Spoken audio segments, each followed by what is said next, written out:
Hello and welcome to the Tuesday, February 2nd meeting of the Finance Committee.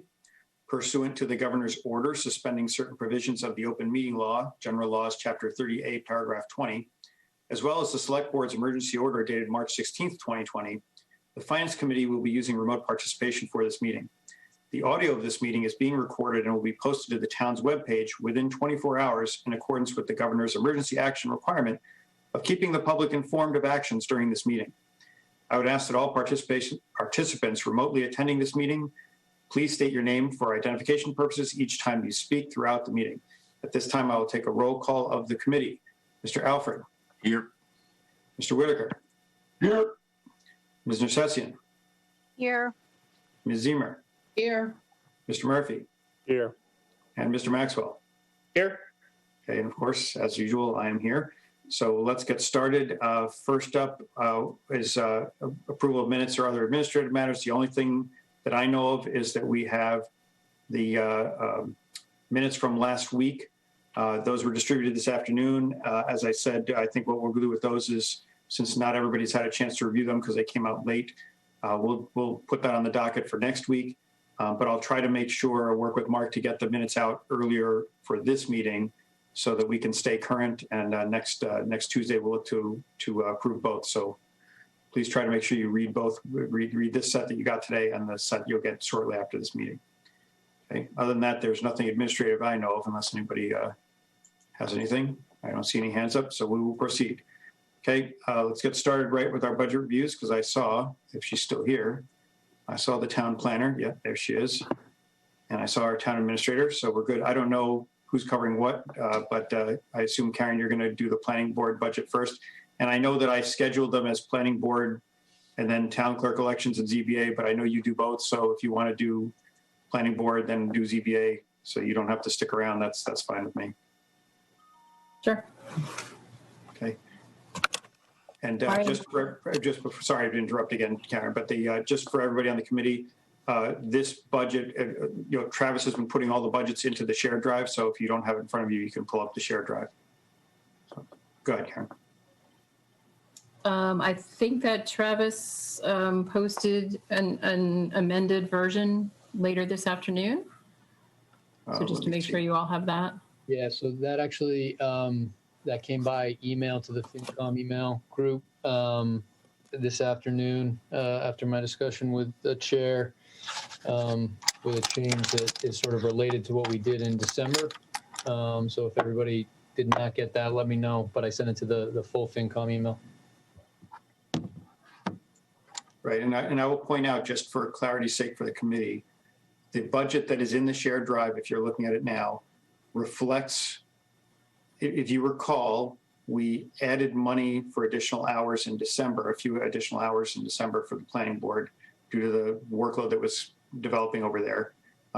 What Travis is recommending is that we continue that, moving Karen basically from 30 to 35 hours, which is what she's doing now, but for half a year. That 1776 represents half of the annualized cost, because there's already 1776 we put in December for this year. So so Travis is sharing it here. But the reason I'm pointing this out is because, technically speaking, this has not yet been approved by the planning board. So I mentioned that to Travis, that if this is something the planning board is on board with, they need to formally vote so that we can get their approval for this request that's being made. But I just want to, just as an administrative point, but I want to make sure everybody understood that. Right. So just for everybody's right, and I put this in the email, but so on the sheet where we did Article 1 at December town meeting, I sort of indicated, here are things that we're changing within the 21 budget. I anticipate that it would impact 22, or I don't. This was one where I said, we're looking for more hours for the town planner for everything going on. And I think we'll enter into a discussion of whether or not we'll impact 22 was kind of my note on that spreadsheet that you all saw. So, the impact of 22 is seen here in FY21's budget, and then to annualize it impacts the ZBA and also the planning board budget. But this would be the annualized impact on the planning board budget. And that's what Ken is referring to. So I don't have, Karen can go through her whole budget, but if there's any questions on that, it is something that I personally am looking for. I find, that this town absolutely needs as much time as we can get from our town planner. And And I would be happy. I believe that there would be no question that the planning board would support this as well. But I've been kind of hopping in here in the middle, and I apologize if that's led to any confusion. But that's the reason for it. It is related to what I had brought in December as well. Okay. So in Go terms ahead, of Karen, you can actually explain the budget now that we've got through all that. I'm assuming I don't need to discuss salaries. Although there is a bump in longevity, and that is our clerical longevity. Professional services. Well, thank you, everyone, and thanks, Travis, for the change in the contract to the town council, because this will help our budgets a lot. It was always sort of a crapshoot of whether there were legal issues that consumed our entire budgets. We might actually be able to do some very helpful projects instead of just spewing it all to litigation.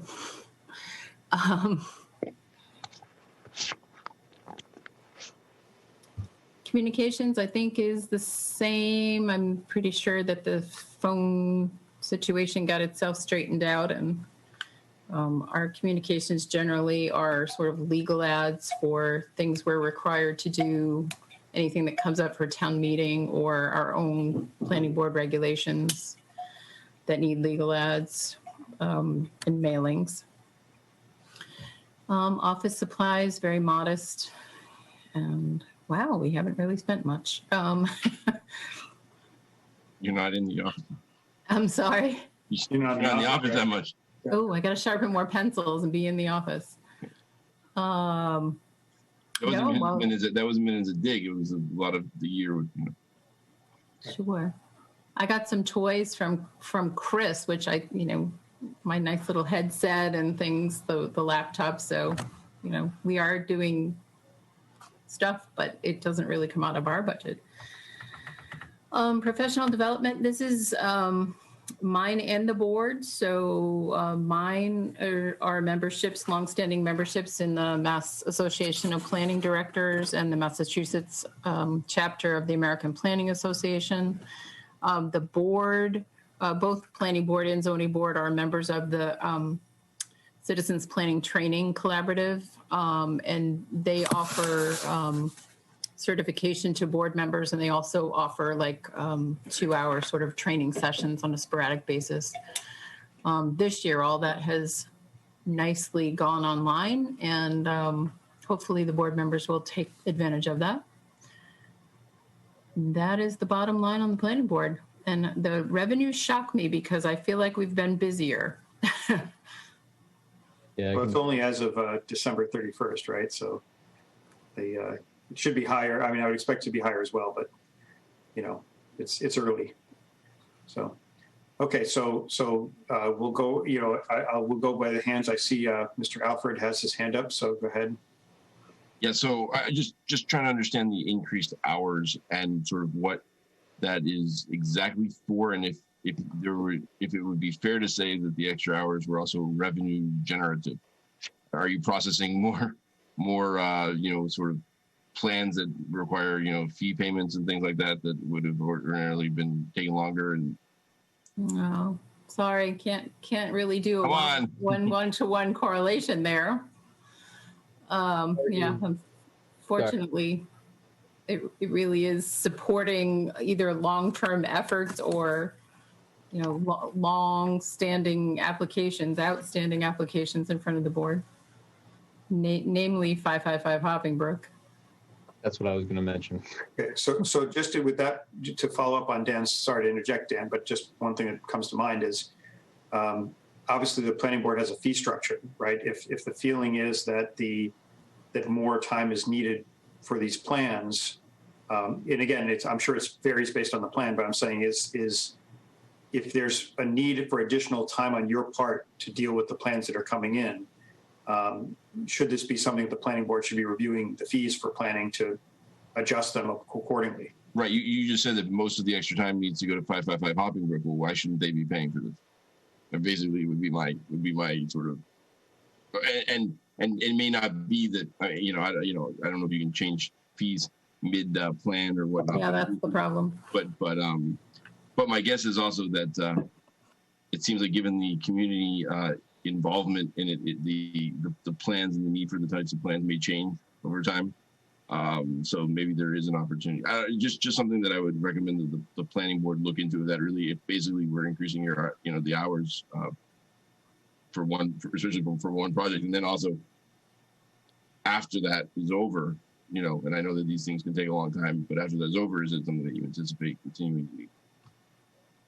I think that, Travis sort of described that my responsibilities are changing over time. I have not previously done a lot more than sort of support the regulatory boards, but dabbling in other projects, for instance, the Casey's parking lot grant. So as far as the downtown, what is it? What was the other like on the downtown vision, downtown? But the vision, whatever it is, downtown vision or something like that. What's the other budget that you were involved in? Oh, the economic development. Economic development, right? Yeah. Why wouldn't that be? I guess why wouldn't sort of working on that parking lot? Why wouldn't that fall to economic development? I'm just trying to understand, like, how it almost seems more like these should be just sort of all one, and those two things should almost be kind of in some ways. I don't understand. I would reserve that's a comment we can discuss later. But yes, I think Travis is already looking at the EDC and how it functions and how it needs to be changed. So and keep in mind, Karen's no longer a part of that. Go ahead, Travis. Well, I would just point out, right, so one of the things here is that Karen, Karen was the one filling me in on this, so, I think some people would probably recognize this, but the ZBA used to be staffed specifically. Now, Karen and her admin staff the ZBA, so when we get to that budget, you'll sort of see this as well, but essentially, the hours that are charged to ZBA are, rather than having somebody specifically for it, we're charging hours of planning board staff directly to it to show the cost of running the ZBA, but with our staff from the planning board to do that. I think, previously, essentially, Karen would have been split potentially planning ZBA and EDC. My point would be, it's not simply 555 Hopping Brook and, some things going on in the Lowland area those things are time, they take a lot of the planner's time. But there's a lot of other things that we need from a town planner that isn't just maintaining those types of projects that we need as a town. And so that's where I'm coming from when it comes to just, I'm not sure that 30 hours is sufficient for the town. And then the other point that I would make is you're relating to revenue and the fee structure and those types of things, right? Those major projects that require us to have internal expertise to review is going to generate revenue over time when that, when Hopping Brook is eventually developed, whether it's this particular proposal or another one. And we, the staff that we need is the time is dedicated to that, and then everything else that you would normally have a town planner do. So I guess my point is I'm still a little bit, it seems like we're having cost creep, I guess, a little bit as hours are moved around and shifted and different responsibilities are shifted. And I'm just not still, I'm just still not entirely sure why that's necessary. And look, I don't want to say it's small dollars, but it's certainly not, huge amounts of money. But it just seems like that we're expanding sort of, hours and people. And I don't know. Let me figure out what I want to hear more about, and and Travis can take care of it so that we don't have to waste Karen's time. Okay. Well, if it gives you any comfort, when I was hired in 1999, it was a full-time job. This is not a criticism. I'm just trying to understand sort of, this is really, I think, more, not so much you, Karen, is more Travis's vision and sort of what he's trying to do with the town, which is fine. I just wanted to kind of understand it a little bit better. No, I think Karen's point is excellent, right? So, the position was not necessarily intended to be a part-time town planner. That worked best for Karen and the town for a period of time. And at this point, I think, we certainly have enough in my mind that I don't think we want a part-time planner. I think we want a full-time planner. I think that's what's on our docket. what is coming down the pike, what we're in the middle of when it comes to 555, but other things, these are big time projects that are going to affect the town for a long time, and we need the town planner for them. Is my, that would be my. But is the next step then a deputy town planner, not necessarily sort of some of the office staff, but I mean a real sort of second, what is the sort of, I'm just trying to understand sort of the long-term. Long-term land use, I would say, is an engineering conversation that, again, we don't have to take up Karen's time, but I would say if in the land use realm, and actually I shouldn't say that because Karen, I'm sure, has many opinions on that. No, I agree. But, I think in-house engineering services is something that Michelle and Vin have heard me talk about in regards to something that you can see in a monetary value of everything we had on that December town meeting that led to engineering costs. That would be the real changing service level within land use would be engineering. I think if we could get Karen at a full-time, which, I started in December, and I think I'm just asking really to annualize that for 22. I think we're in the good direction when it comes to planning. Okay.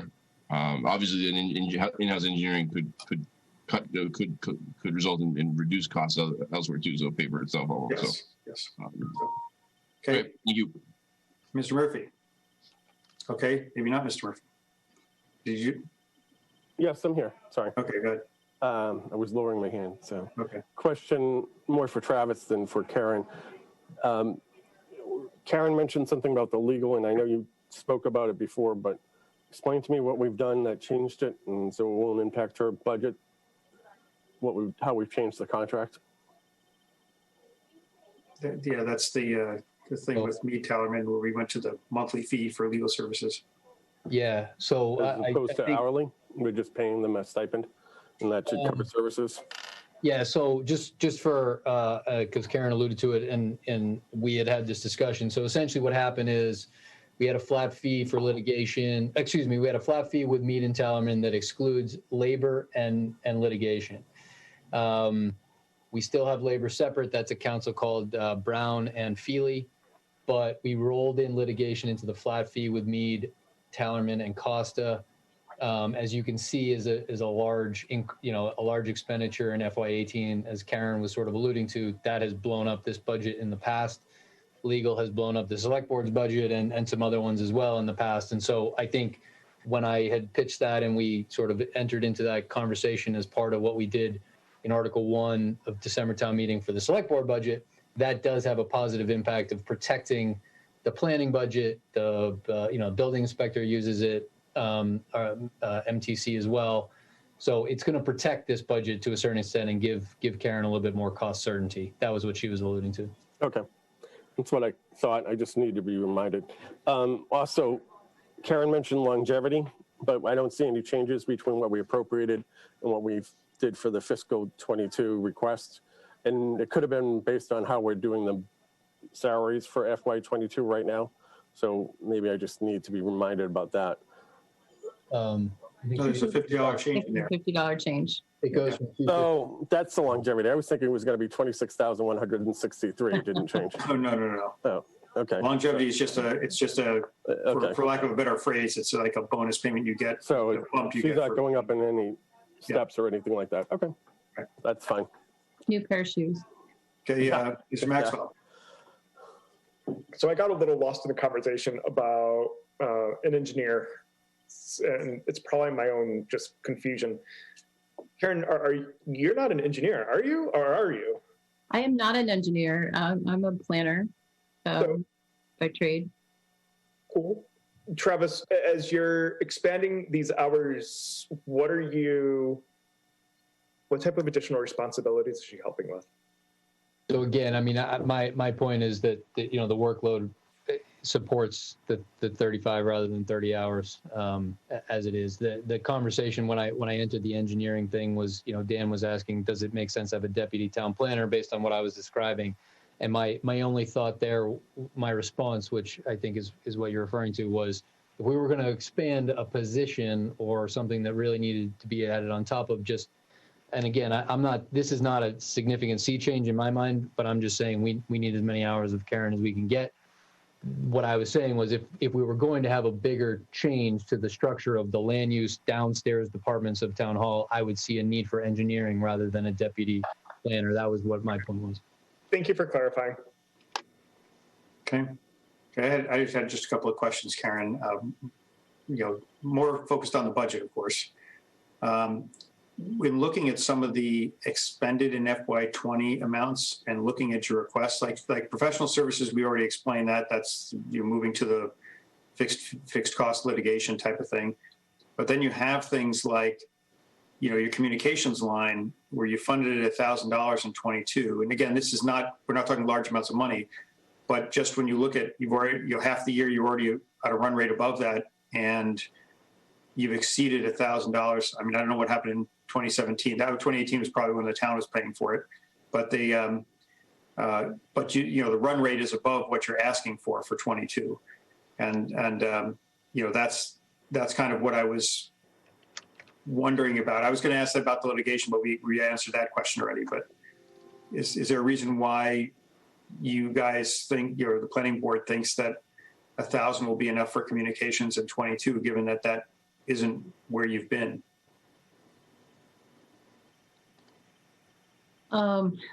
What happens is if there are multiple, for instance, zoning articles that go to town meeting, there's a notification process and a legal ad process that is often unknown.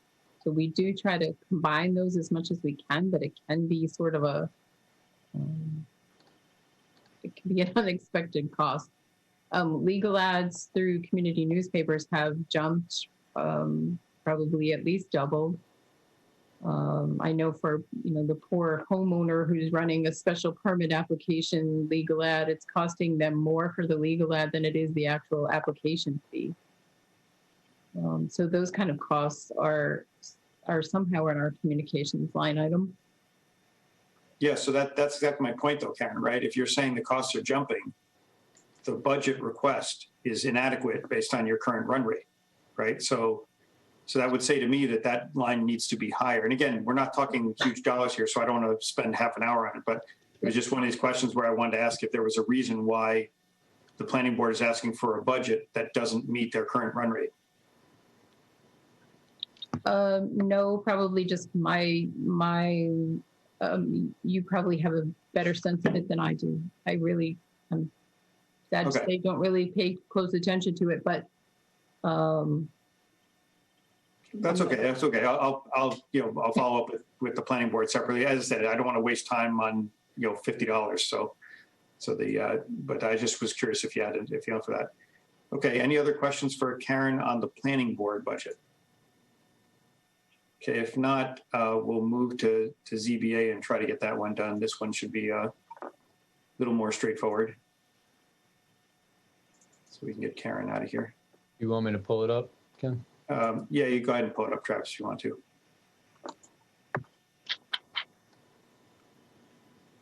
Share. Okay. Okay, so is there anything you need to say about this other than, or is it mostly self-explanatory, Karen? it is mostly self-explanatory. We've kept the salaries the same. I think that Travis, I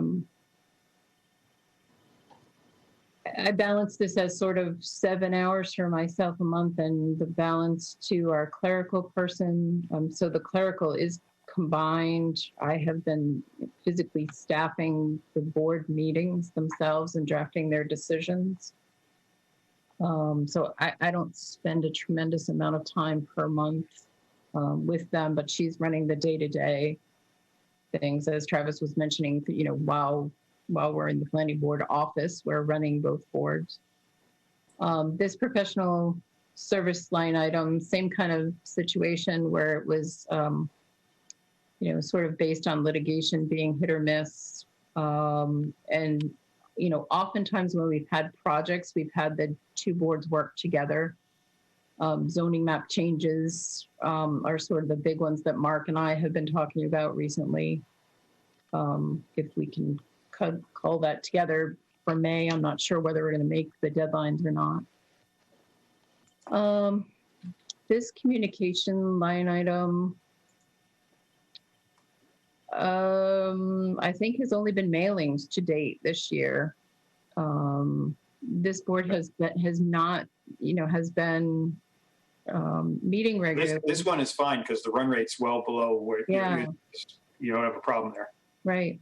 So the planning board likes good old fashioned packages, if you will, in the mail. So we either hand deliver or mail, packages with plans and other sort of things. So I'm sure that most of the planning board stuff is mailings on top of the other things. The zoning board has been meeting totally remotely and likes everything digitally. So it's just one of those preference situations.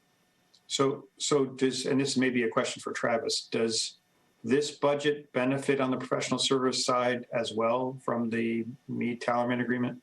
Yes. They have two current appeals and of decisions that they've made. Okay, so the reason I'm asking that is because, again, not that we're talking large money here, but 3,500, right? If you look at their run rate, it's been traditionally below what they're asking for. And I'm just wondering if maybe not this year, but that's something to look at next year with the new agreement with Meade-Tallerman, whether we cut that down a little bit. So. Yeah, they do have litigation-free change. One of their cases is prior to the change in the agreement, so I think they'll still be getting bills for that. Right, and that's why I said it may not be something we want to look at this year, but I'm just saying if they benefit from it, it might be something we want to revisit next year. Yeah, I think as going into 22. Changing the agreement based on the conversation I had with the finance committee, the select board, and the change in town meeting. I think we're going to have some time to look at this, see it. So there are some costs, right, that may hit the zoning board, the conservation commission, those types of things. Where if we're sending somebody to court for filings and those types of things, there's going to be ticky-tack stuff that continues to be outside of the flat fee. But when it comes to them representing us, somebody going to court on a zoning board of appeals issue, those are now going to be wrapped in. And as Karen mentioned, there are some that sort of were in process prior to the change in agreement. But I think over time, we'll be able to sort of say, this is what's being captured in the flat fee. We can plan anything that we see outside of it and make as we go towards 23, some swifter changes if we feel like that's going to be the long haul. Any questions from the committee on the ZBA budget? Okay, I see no hands up. So that means we're good. So thank you very much, Karen. Thank you. You don't have to stick around if you don't want to. Go enjoy your evening. So Ken, just to reiterate what you had said in the beginning, what I had asked, what I had sort of put together today, and Karen will bring that back to the planning board, just get a blessing and then pass that on to you. Is that? Yeah. Just let me know if the planning board is on board with the modified budget that you presented, and they take that vote to recommend to make that their formal request. Let me know, and we'll do. I'll inform the committee, or you can just send everybody. Send it out to everybody. But I'm saying if you don't want to, you don't have to. So, okay. So, Liz, I see Liz is on, so she's up next. There she is. Hi, Liz. Hi. Okay, now, Travis, do you want to keep sharing budgets as we go here? I mean, you don't have to if you don't want to, but I'm saying if you. I actually don't have Liz's in a PDF. Oh, okay. Oh, it's not in the thing. Okay. Okay. So, okay. Well, that one for the committee's sake, you got that from Liz at least a week ago. I remember. To Liz's credit, we got it with a significant amount of time ahead of our meeting. You did, almost 2 weeks ago. Yes. Okay, so go ahead. I'm just pulling it up locally, but you can get started. Okay. The minor changes in the longevity went up $100. I heard you talking about Karen. That's Karen's budget. There's not much you can do about that. And my communications budget has gone up $571, and that's the cost of printing the census and postage. That just went up a penny. And postcards, we're going to be probably sending out a lot more postcards this year, which are the non-respondents to the census, because after a presidential election, everybody under the sun registers to vote, and then they disappear. So we have to track them down. So that's what that will be. And that's in my communications. Professional development is down. My school got canceled for this summer, so they're not doing that. And that will probably, who knows what's going to happen, whether we're going to have conferences or not, due to COVID. So that's it on that. The other thing that I see as a risk to the budget would be the postcards from the federal census. Excuse me, not the postcards, but the changing of precincts. 10 years ago, we did not change precincts. We've had a lot of development in residential homes, so we may end up having to re-precinct the whole town, which other than being a pain in the neck, you have to notify everybody, and that costs money. So just out of curiosity, how much would something like that cost? I mean, just ballpark it. Is it 1,000, 10,000, 50,000 type of money?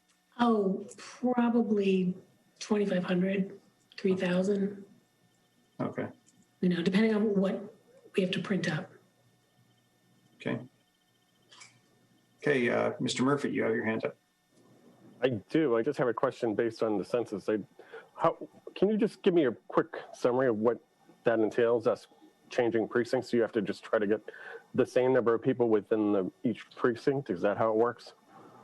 You mean how to notify them? Well, no, I mean, from your own standpoint, how do you have to move people into, not from moving? So but literally the line is drawn in the sand, so to speak. So you trying to get the same number of people within each precinct, roughly, as close as you can? roughly, yes. Okay. Yeah, and I've never been involved in it. So, because when I started 10 years ago, we didn't have to change anything. Oh, okay. So we might not, who knows? Okay. We might not. Just Okay, Ms. Necessian, you had your hand up? Yeah, Liz, for that and also for the postcards, does it have to be a communication by the mail? I mean, quite candidly, I'm very concerned with the U.S. Post Service right now because of the delays and losses, et cetera, from both mail and packages. I believe it's mandated by law. It is. Okay, so you can't do email or anything like that? No, Okay. we don't have emails for every resident in town. No, I know. I was just wondering for those that we do, or who are on like the emergency notification or anything like that, if there were other ways. Not unless the law changes between now and then. Okay. All right. Thanks. See, the funny thing is that half the town doesn't know what precinct they're in anyway, but that, Why do we have multiple precincts? Like, hey, it's in case we ever want to gerrymander and have, precinct by precinct representation. So, yeah, Mr. Maxwell, go ahead. Ms. Greendale, I just noticed the dog license rate, and with everybody getting dogs, I was a little surprised. It seems down. Is that just because of the cycle of billing, or is it legitimately down? Oh, and the revenue? Yeah. I think it's because of the year we've had this past year. Because as you may or may not have heard, a lot of people are getting dogs. So Absolutely. we're gonna, we weren't getting all of the rabies notifications from the vets. I've spoken to, they changed hands, the Holliston vet changed hands. So I've recently spoken to them and let them know that they need to notify us of rabies vaccinations. Then we can go through our system and see who hasn't been licensed. Yeah, the answer to your question, Tim, is that the license renewals aren't due till later, right? They're due, when is the deadline for? Deadline is April 30th. Yeah, that's why it looks the way it does. Okay. Sorry. Right. I mean, that's our biggest revenue, was like 22,000, I think, is what we got last year. Yeah. Also, wanted to say thank you. Your office is probably the one office I interact with the most out of the various offices in town, and you guys are always very professional and helpful. So thank you for all It's nice to hear. Okay, any other questions on the town clerk's budget? I have one quick one that I have to ask. This is just sitting out there begging for me to ask. Why the $1? Oh, that's a good question, because if you notice from It's in Diane's salary. It's changed from 21 to 22 by $1. There you go. Okay. In the program. I don't know if it's a typo. That was how I got it. I just thought it was funny because I saw that just a $1 change. It said, remind me of my old Paul LeBeau days when we were always off by $1. So, okay. Michelle, you had a question. This actually isn't related to budget, but I'm wondering, because I saw that nomination papers are available. And I know that last year, which was the start of COVID, I had a really difficult time getting signatures. And I was wondering, are any provisions made, or do people still need to get the 50 signatures? No provisions have been made. By law, we have to get a wet signature. I did, in the packets, I have a bunch of suggestions to people on how to go about doing it. You can print up as many nomination sheets as you want, and people can mail them to different households. And, you know, if you know a household that has 4 voters in it, there you go, there's 4. Have them mail it back to you. Put clean pens, or everybody bring pens, put it on your porch. You know, things like that. You just got to be creative, but we require the signatures. Okay, I was just wondering. Yep. And yes, and so I'm just going to pull a little plug for that. So nomination papers are available. If anybody is interested in running, let me know. And I'd be happy to get them ready for you. And thank you for everything you do. You're welcome. Okay, so I don't see any other hands up for budget questions on the town clerk. So let's move on to the elections budget.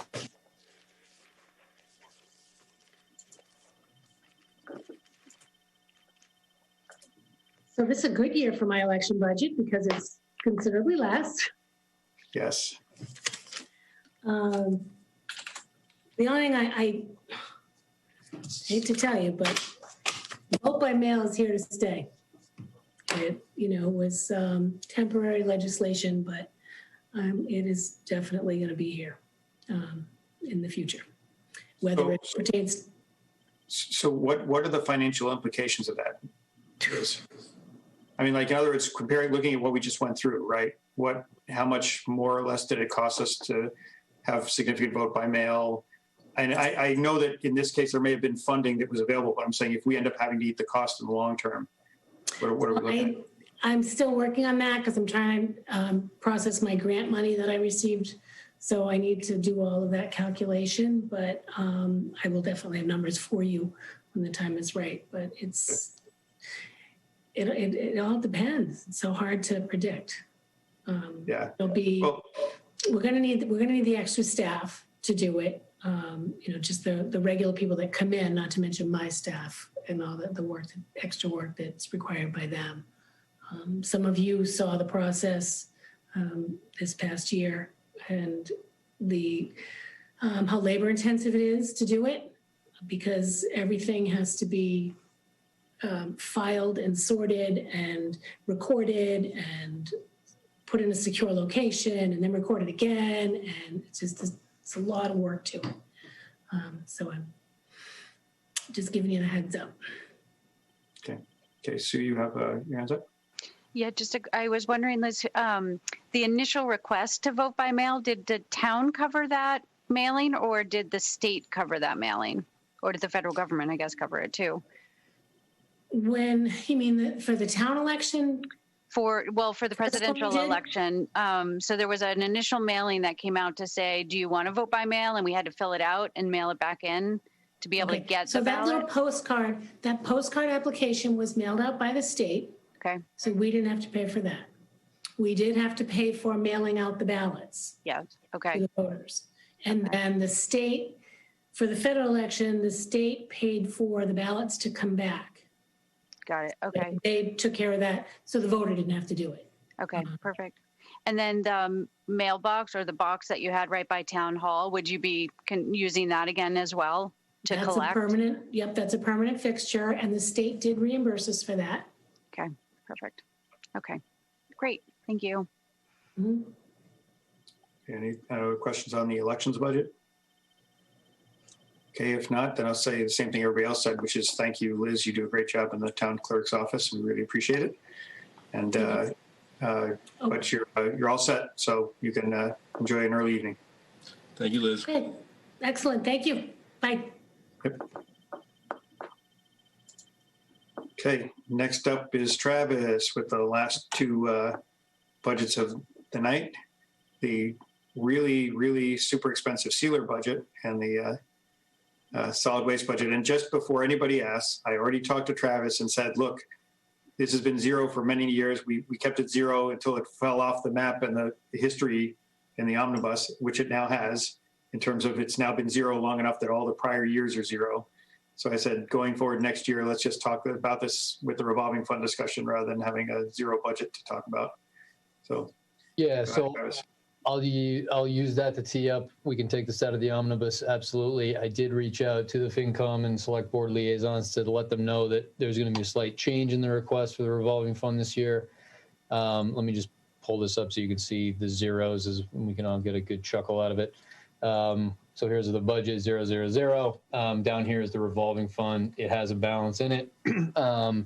The change in program for it going into 22, which again, we'll have a conversation when we have the warrant article on revolving funds.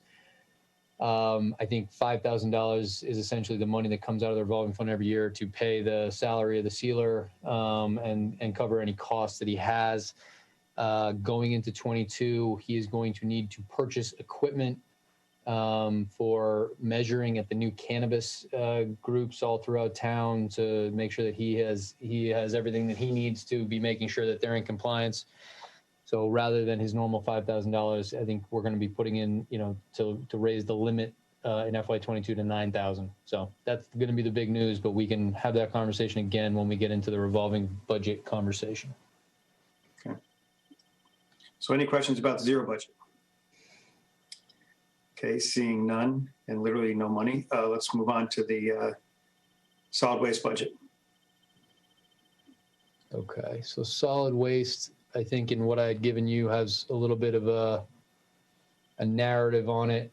So hopefully answers any questions that may come up. Let me just pull it up here for the more complicated ones. I mean, ideally next year I'll have sort of uniform cover sheets for everything, but this is being developed as I go here. So the solid waste budget is going to be primarily in these categories. Collection services is for Harvey's.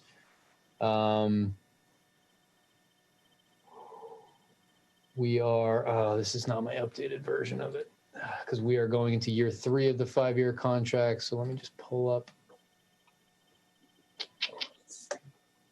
solid waste. I had corrected a few things in here. All right, so here we are in the, yeah, so we're going into year 3 of 5. I was corrected there. I had been looking at a few different agreements, swimming through all these different things. What we've really seen in this, the fluctuation, and I believe I updated the liaison on this, that we put in through CARES for the increase that we've seen from people at home is something that people had done with CARES Act, and our sustainability coordinator put together what I thought was a very good analysis on our run rates for Harvey's, which is going to be the bulk pickups and the white goods. White goods is a very horrible name in the industry for things like appliances. For bulk pickups and appliances out on the curb, we have seen a huge uptick this year with everybody home. And so that is impacting slightly what we're looking at ahead for 22, although, again, part of that impact on 21 was offset by us being able to charge a portion of it to CARES. But this number is the 999, 950 for Harvey's. The disposal cost goes to Wheelabrator. And so part of our cost there, we're also offset in that CARES amount. This is a calculation that we're looking at based on historical. The electronics is something that this happens all at the recycling center, and Complete Recycling is the new contractor on that one that is run. The hazardous materials collection is essentially a day in July, and we are looking at, we have something in the contract where Harvey's offsets part of our cost, but there is, substantial cost to the town in that. One of the feedback that we got last year was, towards the end, there was such an increased demand for that service that we ended up having to turn people away. We got past the window that we were on, plus, our deal with Clean Harbor. So we want to make sure that we're prepared to handle anything that comes our way this year for that. Metals is through Iron Blackstone. That is also at the recycling center, and at the recycling center as well for cardboard is Berkowitz.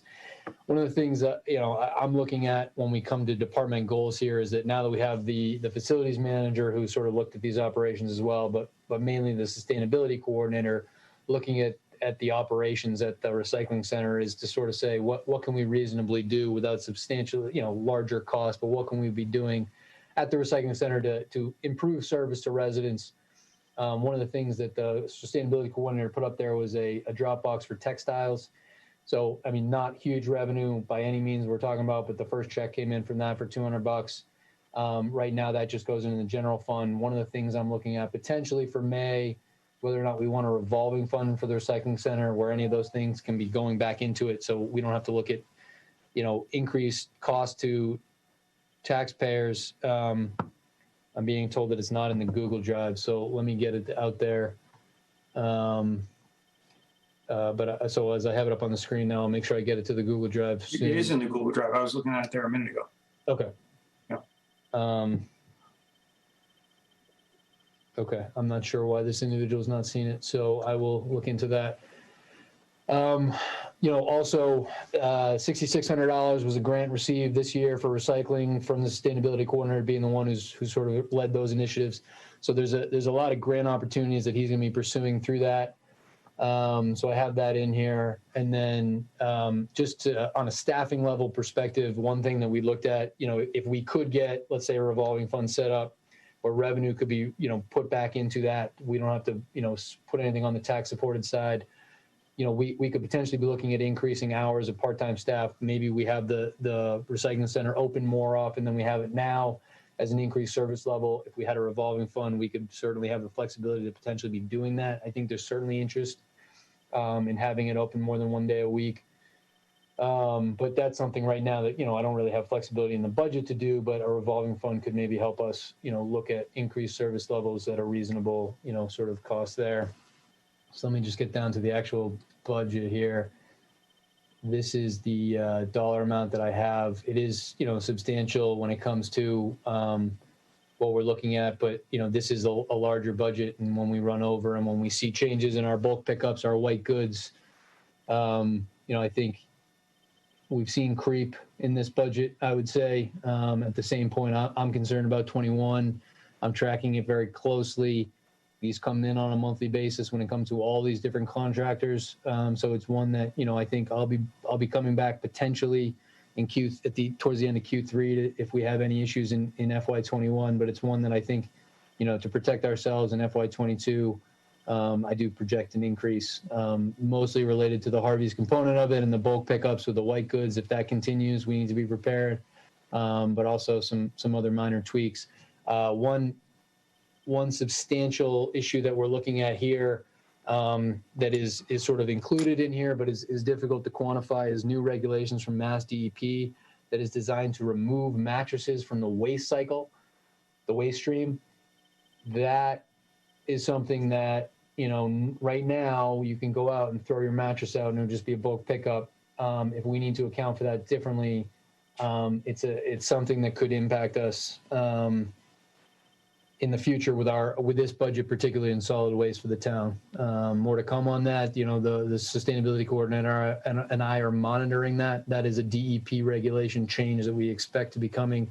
And they've been working on, really got delayed because of COVID, but is definitely coming. Any questions, I can obviously go back as well. Okay, Michelle. I never understood why we pay for metal to be picked up and we don't get any revenue from that. Yeah, that's one of the ones I think, from the textile perspective and just having the sustainability coordinator in general, those are the types of things where we want to be looking at all of those processes, right? If we can be generating revenue, through that, right? The textiles is the first example of one that sort of changed already. I think that one is one that he's looking at as well. I don't have any projected change for 22, but I think, that's a great point. And are you the liaison to the sustainability coordinator? I'm just trying to think. I am, yeah. Yeah. Okay. I think that would be a great conversation for us to be having. As I've said, the things that I can plan in 22, I want to know about, but I think there's a lot of progress we can make with this budget.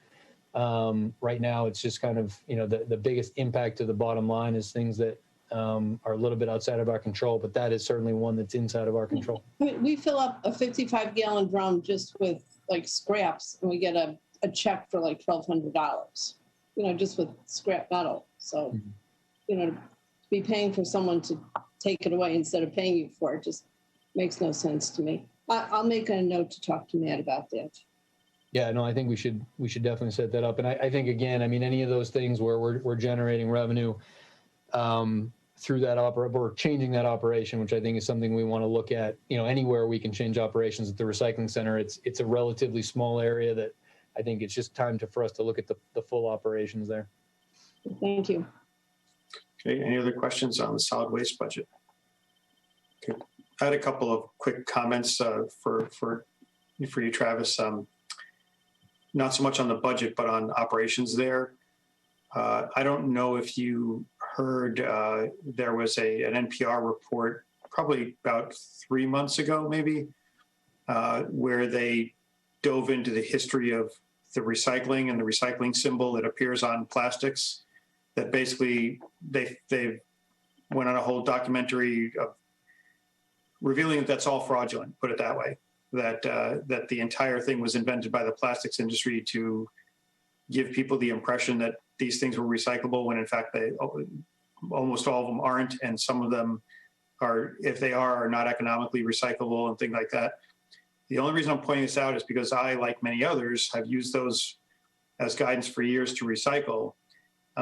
And at some level, forget about the environmental issue, but from a financial perspective, it was a non-issue when recycling was way cheaper than trash, right? Even if you threw it in recycling and ended up in the landfill, it wasn't costing the town additional money. But as we all know, over the last couple of years, with China changing its policy on accepting recyclables, that's flipped around. So now recyclables are more expensive than trash. So given this revelation that basically there is an increase, that a lot of these plastics are not really recyclable or are not being recycled, even if they're being thrown in recycling, are we looking at, probably with the sustainability coordinator and others, as to what we should be doing about advising residents to do that, right? Because financially, if we're throwing numbers 1 through 7 in the trash and only numbers 1 and 2 are actually recycled, and now we're paying more to dispose of 3 through 7, should we be revisiting the guidelines we give the town as to what goes in the trash and what goes in recycling? I would say there has been in the last 18 months, but really 3 years, a major sea change that you alluded to in the recycling industry. It has hit municipal budgets very hard. I think we see that part of here, but also, we have a little bit of stability when it comes to our Harvey's contract. Should we be telling people not to or to change their approach to recycling? I think, again, yes, I think you're right that should be coming from our sustainability coordinator as an effort to sort of say, here is what you have been led to believe through this, but here's how you should actually be operating. Here's the direct from the town and the sustainability coordinator of the town of Holliston. It impacts the town in this way through the contract, and it impacts you and the environment in this way. I think that's something that we need to be doing now and can impact these numbers before we get into what will be a new contract 2 years from now, and most likely bid out again, I would say, from what I've seen. So yes, I think that makes a lot of sense for us to be having our own messaging from a town, what is best for the town and also the environment perspective from our sustainability coordinator. I think that makes a lot of sense. Yep. Okay, Tina, you had a question or a comment? Yeah, hey, so I just want to add a little bit, Ken, to your point. There's a conference call that I was on this week, or last week rather, about e-commerce in the Metro West area. and the impact of the boxes that come with e-commerce on our recycling and our tipping fees and so on. So to Travis's point about certain things being outside of our control, this would be one of them. But in terms of public education, you know, when you ask for same day shipping and you ask for rush shipping, you get items coming separate.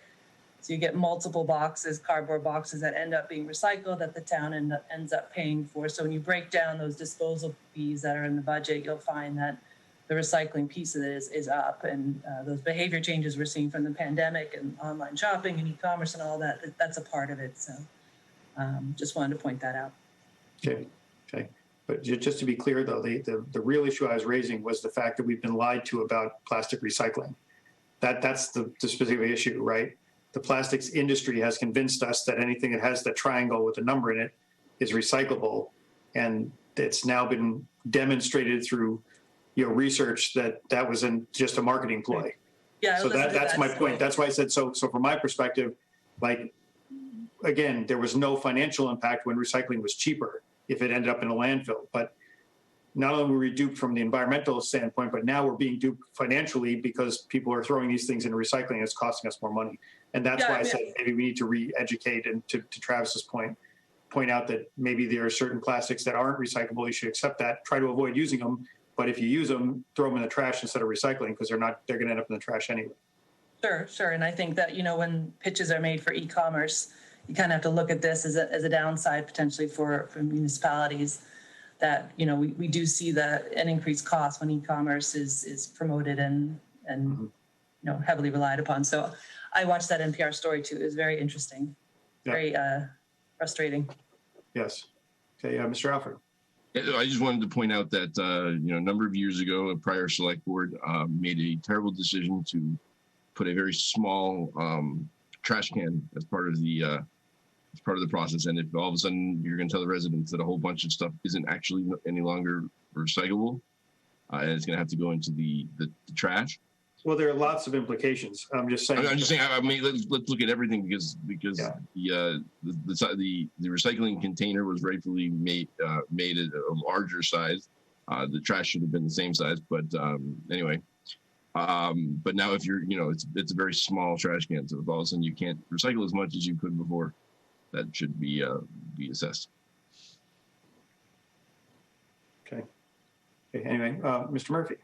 Yeah, just to counter Dan, the reason for to rehash old hat things, part of the reason for the 35-gallon trash can was we were getting grants, which we received the money for last year, it went into the free cash for last year. So there was logic behind having it for 35 gallons versus the recycling. It's the way the state has incentives. If we went higher than 35, we wouldn't have gotten any grants, and we would have been on paying for the entire cost of those extra size trash bins. So no, I understand that, but the residents are then bearing the sort of the quote unquote cost of making it more difficult to dispose of waste. So there's a cost. It just was, not a monetary one that was borne on the citizen. Okay, go ahead, Travis. I would just, not that this doesn't bear anything on the conversation. The community I live in, I have a private hauler. They don't do municipal.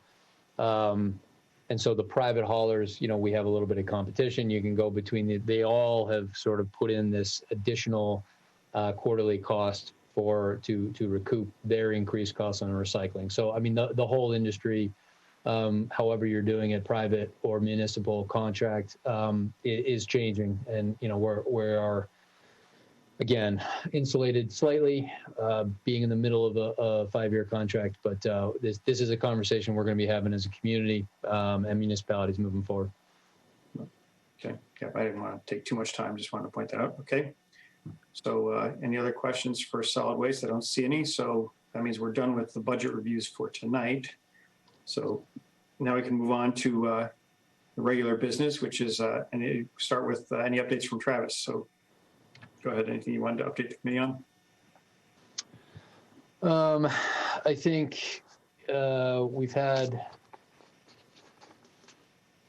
I think next week we're going to have a pretty big CARES update. So I'll just try to get that to you ahead of time.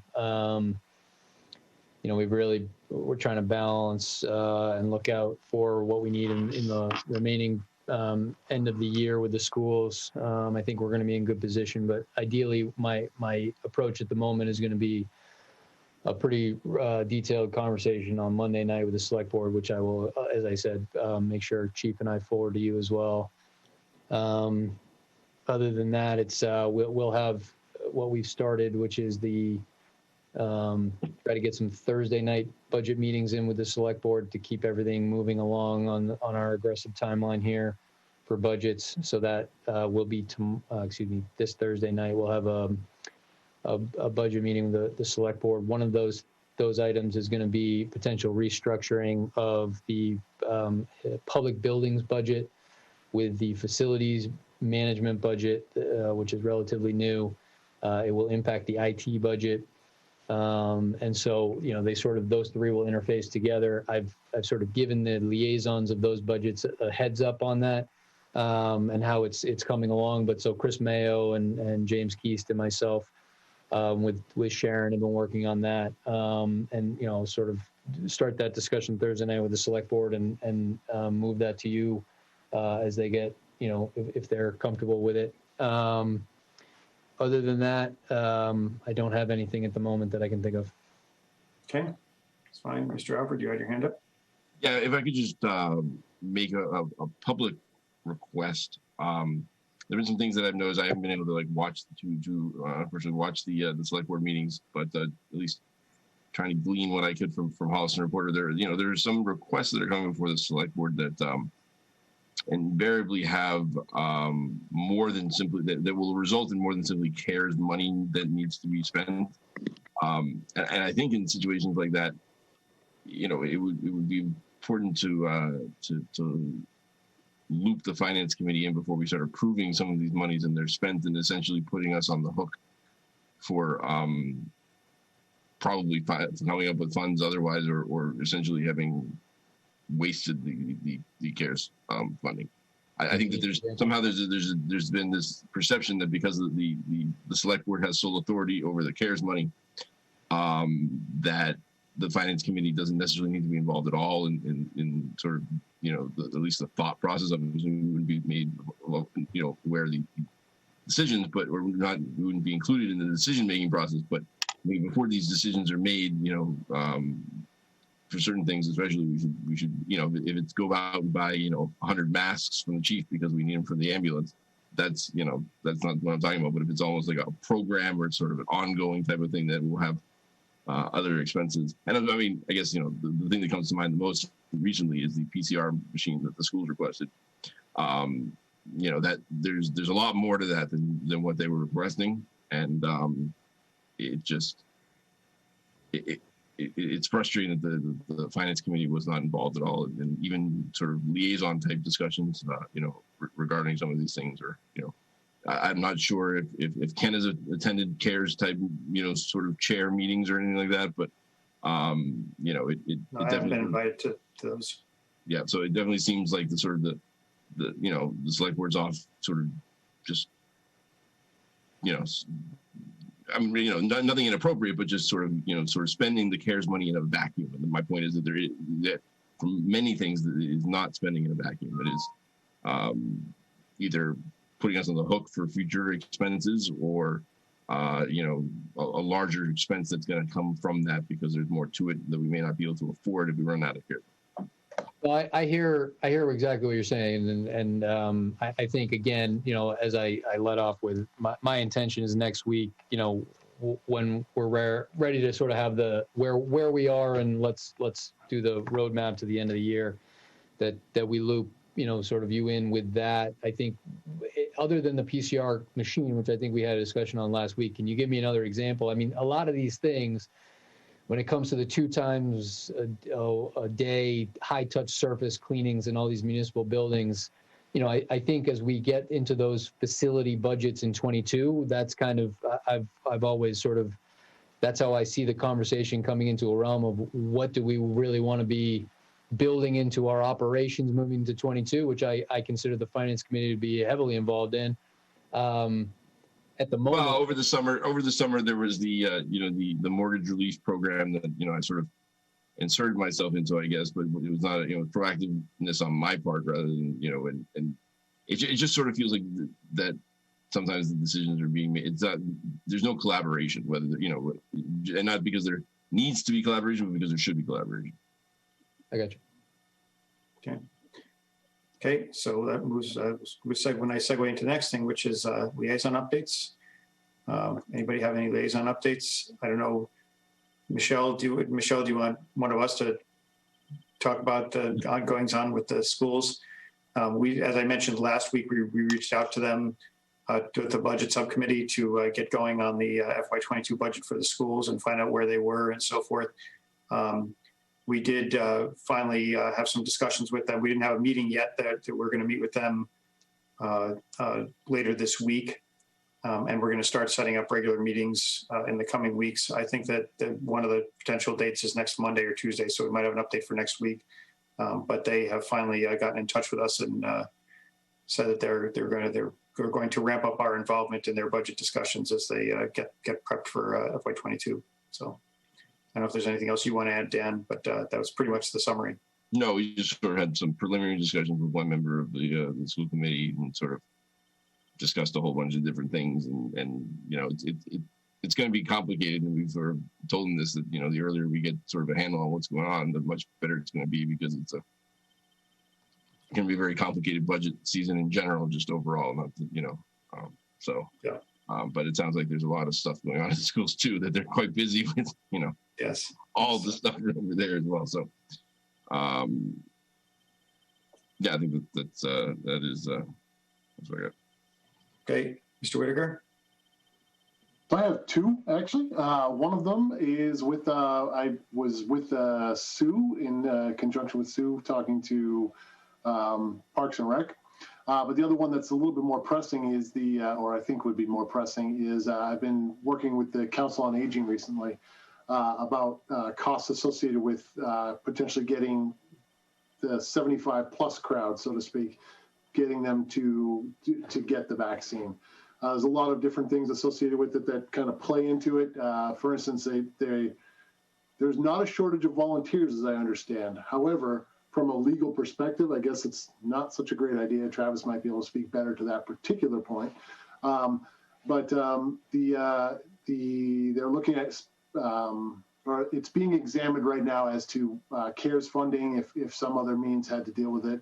On a meeting today, they suggested that Tommy's Taxi out of Framingham is a known vendor, and they said they would charge something. They said $150 for a round trip to Gillette, and that would be and count both directions as well as waiting for them at the stadium. So to me, that actually could be a pretty good deal, but one thing that does concern me, and Travis, I don't know if you ran the numbers in your head at all, because you're way smarter than me, but at $150, at one point in time, Linda mentioned there was 2,075 plus people. I don't know if that's an accurate number, but if half of those people need that service, that's $150,000. Yeah. No, I think the way to look at it, and this is what I think we continue to say to Linda, and thank you for staffing that from the finance committee perspective. I found that group to be very helpful. I mean, it's just such a moving target. Right now the 150 is based on going to Gillette. Right now the CVS near me just opened up and started doing shots. So I mean, the whole thing is moving. But you're right. I mean, the number that we have in the 75 plus group is 2,000. The whittle down is to say, what does that really mean? Because what we need to know is to sign up for these, each different site has a different process. So what we're looking at, as Mark was saying, from a volunteer perspective, is helping people actually get through the process of signing up. The transportation issue that Mark alluded to was, it's really, it's a difficult liability conversation to say, yes, we support as a town, a volunteer taking another person in their own personal vehicle to a site on behalf of the COA. But it's something that I think at the end of the day, if we need to go through a number of options, is something we may have to discuss.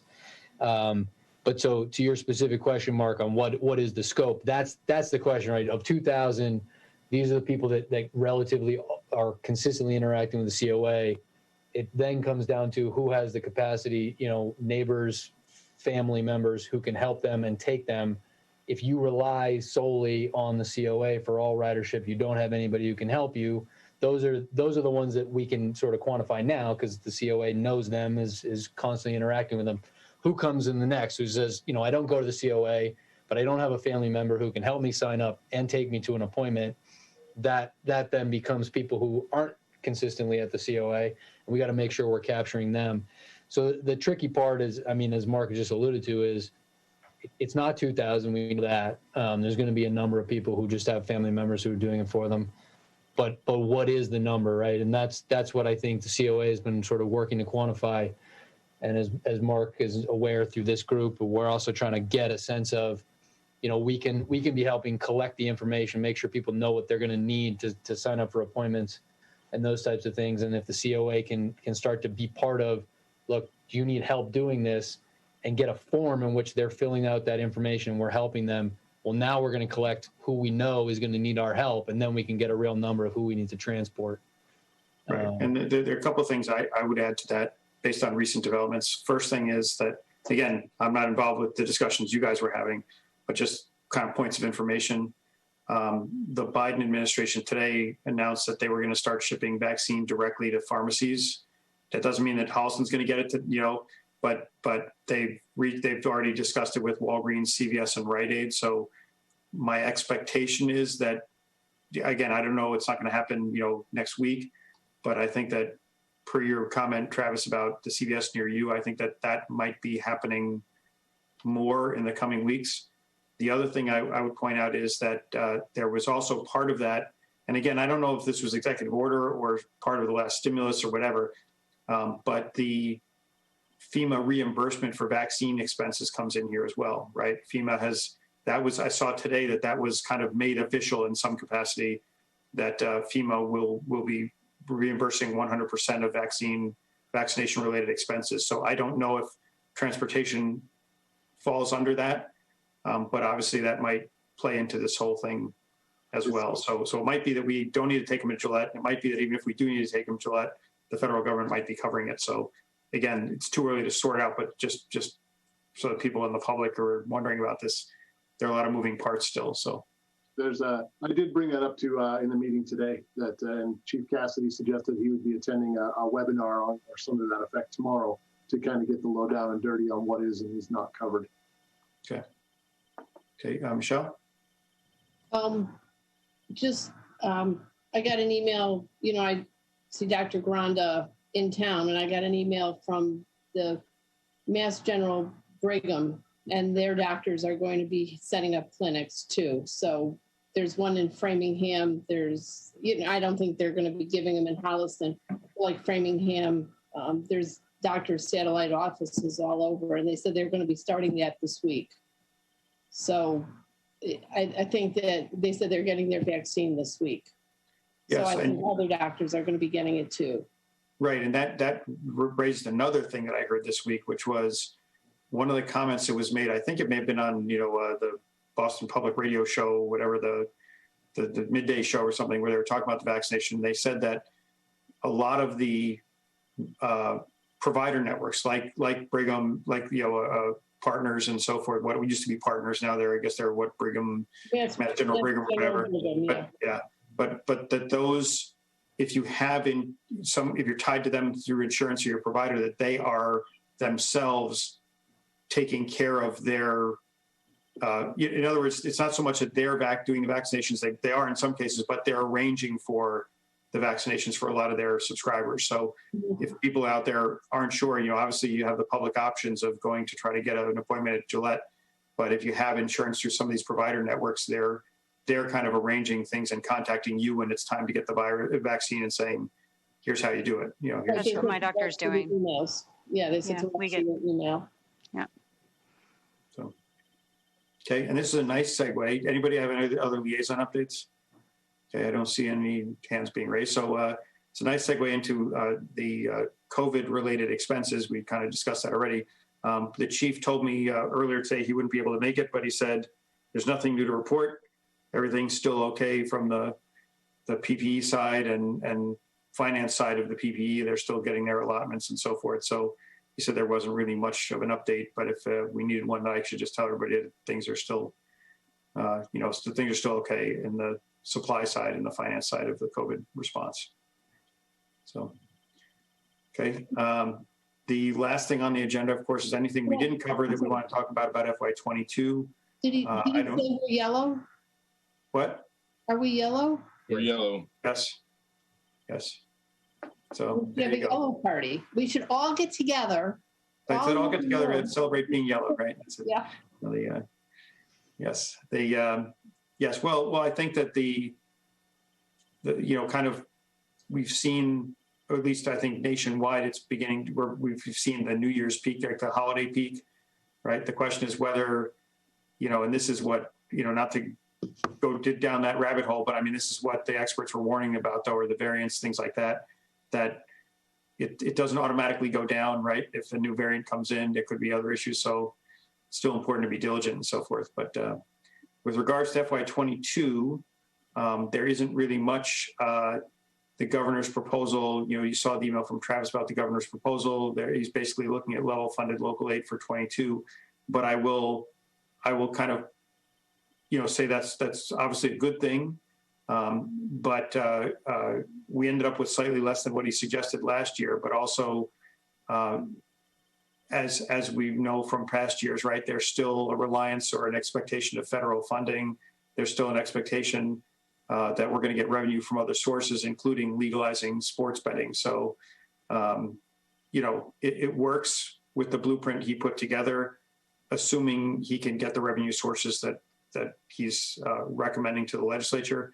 I don't know, what the kind of temperature at the state level is for some of these things. So we'll wait to see what the various Ways and Means committees come out with, but that's where things stand right now.